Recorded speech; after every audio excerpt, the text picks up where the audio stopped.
और उनके लिए भी जो निंदा सुनते हैं, दोनों के लिए वाणी बोली गई है। कबीर साहब की वाणी है, कहते हैं, गुरु की निंदा सुने जो काना, ताको निश्चय नरक निदाना। जो अपने गुरु की निंदा किसी के मुख से सुनता है, उसको निश्चय ही नरक हो जाता है। तो इसी वाणी पे एक भगत ने ये भी पूछा कि गुरुजी, अगर हम गलती से अपने गुरु की निंदा सुन ले, कोई आदमी है हमारे गुरु को बहुत गलत बोल रहा है और हमने गलती से वो बात सुन ली, तब भी क्या हमें नरक हो जाएगा? नहीं, बिल्कुल नहीं होगा, क्योंकि तुम्हारी इंटेंशन ही नहीं है निंदा सुनने की। लेकिन धोखे से तुमने वो निंदा सुन ली, तो तुम्हें कुछ नहीं होगा। तुम्हें पता लग गया, दूध का जला छाछ फूंक के पीता है। तुम्हें पता लग गया कि ये ऑडियो जो भेजी गई है मुझे, इस तरह के जो मुझे लिंक भेजे गए हैं, इसमें मेरे गुरु की निंदा है। अगर कोई आपको लिंक भेजता है तो आप समझ जाओ कि इसमें मेरे गुरु की निंदा है, निंदा कर रहा है कोई। तो आप, एक बार गलती हो गई कोई बात नहीं, अगली बार आप उसको सीधे डिलीट मार दो बिना सुने, ताकि दोबारा वो गलती ना हो। क्योंकि अगर बार बार कोई गलती होती है तो वो गलती नहीं कहलाती है, वो गुनाह हो जाता है। तो अगर एक बार आपने गलती से सुन लिया है तो कोई बात नहीं, उसको कोई पाप नहीं लगेगा। और सवाल ये भी था कि जो अपने गुरु की निंदा अपने मुंह से कर देते हैं, उनका क्या होगा? तो उसके लिए भी वाणी है। देखो, वाणियाँ हमारे लिए बनाई जाती हैं। वाणियाँ अगर हम नहीं मानते तो हम सत्संगी हो ही नहीं सकते, हम संतों की शरण में हो ही नहीं सकते। हम काल भगवान की शरण में हैं, यमराजा की गोद में बैठे हैं, इतना समझ लो। वाणी पे ही हमें सब कुछ करना चाहिए, वाणी के द्वारा ही हमें अपने जीवन को चलाना चाहिए, क्योंकि संतों ने हमें मीटर दिया है वाणी का।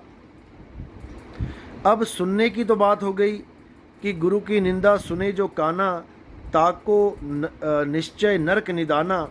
अब बोलने की बात, गुरु की निंदा मुख से करही, और जन्म जन्म भव सागर पर ही। जन्म जन्म भव सागर यानी जन्मों जन्म उसे माँ के गर्भ में उल्टा लटकना पड़ेगा। इंसानी चोला मिल भी जाए तब भी उसको बार बार अबॉर्शन की तरह, जैसे अबॉर्शन कराते हैं, गर्भ में बच्चा होता है उसको काट काट के निकालते हैं, ऐसी दुखद अवस्थाओं से गुजरना पड़ेगा। जन्म जन्म भव सागर पर ही। क्योंकि ऐसा होता है कि नाम दीक्षा जब मिल जाती है तो 84 कट जाती है। लेकिन अगर कोई अपने गुरु की निंदा करने लग जाए मुंह से, तो ठीक है, इंसान जन्म मिलेगा, लेकिन बार बार गर्भ में जाके बार बार यातनाएं सहने के बाद, अरबों खरबों जन्म गर्भ में ही मरने के बाद, तब जाकर एक बार कहीं इंसान का जन्म मिलेगा, जब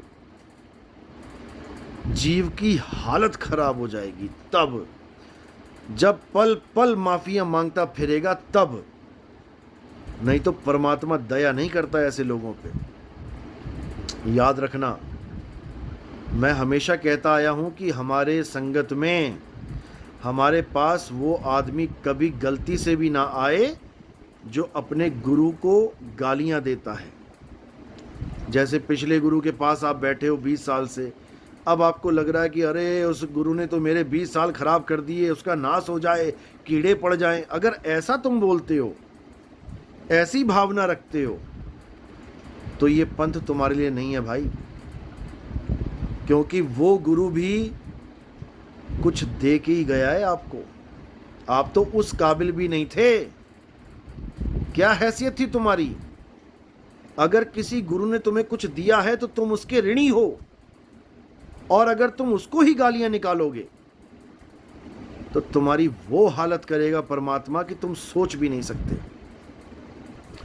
इसलिए इस पंथ में वो लोग गलती से भी ना घुस जाएं जो अपने गुरुओं को गलत बोलते हैं। कान पकड़ के, कान मरोड़ के निकालूंगा मैं। और अगर ऐसा कोई बंदा घुसा हुआ है और आपस में बातें करते हैं तो अपने गुरु की निंदा करता है, तो याद रखना 2023 से पहले पहले निकल जाना, नहीं तो ऐसी हालत करके निकालूंगा कि याद रखोगे तुम। हमारे पंथ में गुरु की निंदा करने वाले शामिल नहीं हो सकते। गुरु चाहे कैसा भी है ठीक है, लेकिन गुरु की निंदा नहीं करनी है। जो ज्ञान दिया है ठीक है, जितना मिला है ठीक है, लेकिन गुरु की निंदा नहीं करनी है। हाँ, ज्ञान की निंदा करो।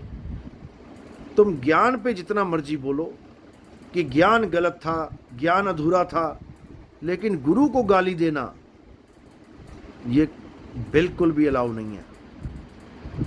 याद रखना इस बात को। तो जो लोग गुरु को गालियां देते हैं, अपने ही गुरु को जिससे ज्ञान लिया, जिससे पूरा ज्ञान समझा, इतना विवेक उस गुरु ने जगाया कि तुम किसी के सामने दो बातें बोलने लायक हुए, तुम उसी गुरु को गाली देते हो। अब तुम्हारी उल्टी गिनती शुरू है भाई।